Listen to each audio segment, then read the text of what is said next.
Direct sentence से indirect में जब हम चेंज करेंगे तो पर्सन को किस प्रकार से बदलेंगे, ठीक है, कि किस प्रकार से हम सब्जेक्टिव केस से ऑब्जेक्टिव केस या पजेसिव केस में, या पजेसिव केस से सब्जेक्टिव केस में, या पजेसिव से ऑब्जेक्टिव केस में, या ऑब्जेक्टिव से पजेसिव या सब्जेक्टिव केस में बदलेंगे, वो देखेंगे।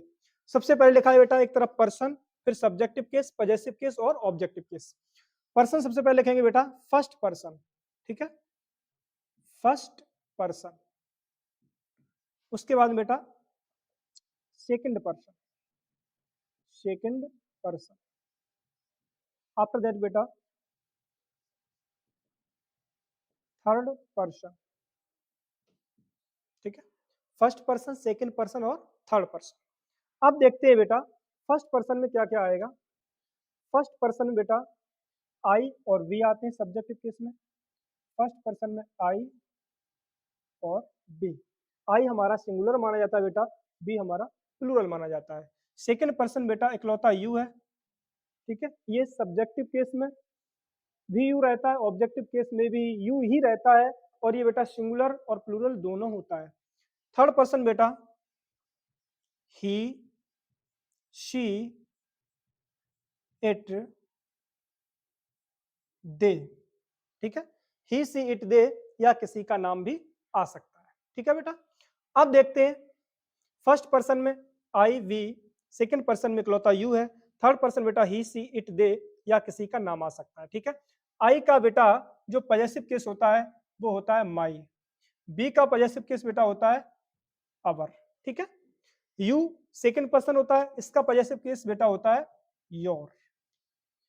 उसके बाद में ही का पजेसिव केस बेटा होता है हिज, सी का बेटा हर होगा, इट का बेटा इट्स होगा और दे का होगा देयर, ठीक है। ये हो गए पजेसिव केस। उसके बाद बेटा बेटा देखते हैं ऑब्जेक्टिव केस। आई से बना माई और माई से बनेगा मी ऑब्जेक्टिव में, बी से बना आवर, आवर से होगा ऑब्जेक्टिव केस में अश, यू योर और ऑब्जेक्टिव केस में भी बेटा यू ही रहता है।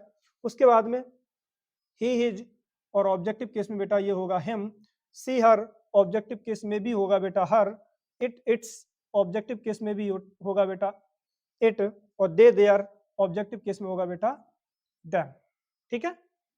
तो फर्स्ट पर्सन ये दोनों है बेटा आई वी, सेकेंड पर्सन में ये इकलौता यू है, और बेटा थर्ड पर्सन जो है थर्ड पर्सन में ये ही, सी, इट, दे, ये तीनों है, ठीक है।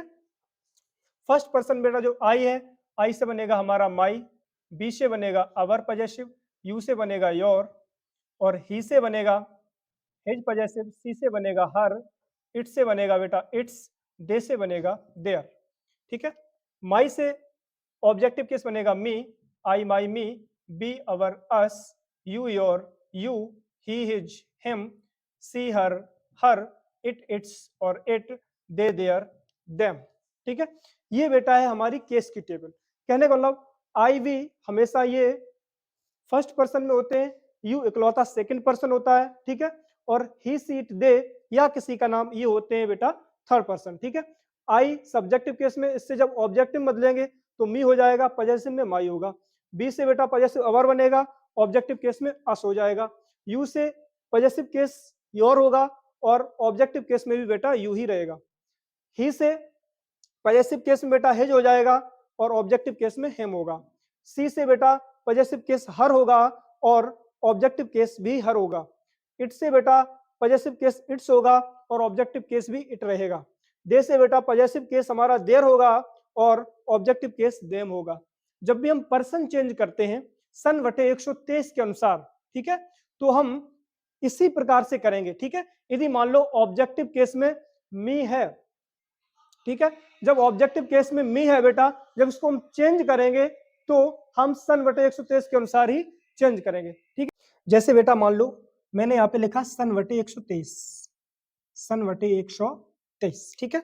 हमने आपको समझाया है कि first person change into subject, second person change into object और थर्ड पर्सन नो चेंज। मान लो फर्स्ट पर्सन हमेशा चेंज इनटू सब्जेक्ट होता है, फर्स्ट पर्सन में क्या आएगा आई और बी, ठीक है। तो यहाँ पे मान लो फर्स्ट पर्सन में यदि आई और बी है तो वो सब्जेक्ट के अनुसार ही बदलेंगे, सब्जेक्ट केस में हमेशा ये आएंगे, ठीक है। यहाँ पे कोई ऑब्जेक्टिव केस फिर नहीं आ सकता है, ठीक है। उसके बाद में second person change into object. अब सेकंड पर्सन मान लो यू आ गया तो उसको ऑब्जेक्ट के अनुसार ही बदलेंगे। ऑब्जेक्टिव केस में हमेशा मी आ सकता, आस आ सकता, यू आ सकता, हिम आ सकता, हर आ सकता, इट आ सकता, देम आ सकता है। तो सेकंड पर्सन को यानी कि यू को हमेशा इसके अकॉर्डिंग बदलेंगे, ये वाली टेबल में से कोई भी आएगा जब बदल के जाएगा, ठीक है। अब वो निर्भर करता है, डिपेंड करता है कि ऑब्जेक्टिव केस में है क्या। थर्ड पर्सन में बेटा नो चेंज रहता है।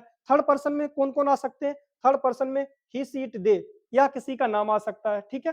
तो थर्ड पर्सन यदि ऑब्जेक्टिव केस में है हिम, हर, इट, देम, तो भी ये नो चेंज ज्यों का त्यों रहेगा। यदि पॉजेसिव केस में है हिज, हर, इट्स, देयर, तो भी ये नो चेंज रहेगा। यदि सब्जेक्टिव केस में ही, सी, इट, दे है तो भी बेटा ये नो चेंज ही रहेगा। तो ये होता है बेटा फंडा सन बटे 123 का, ठीक है।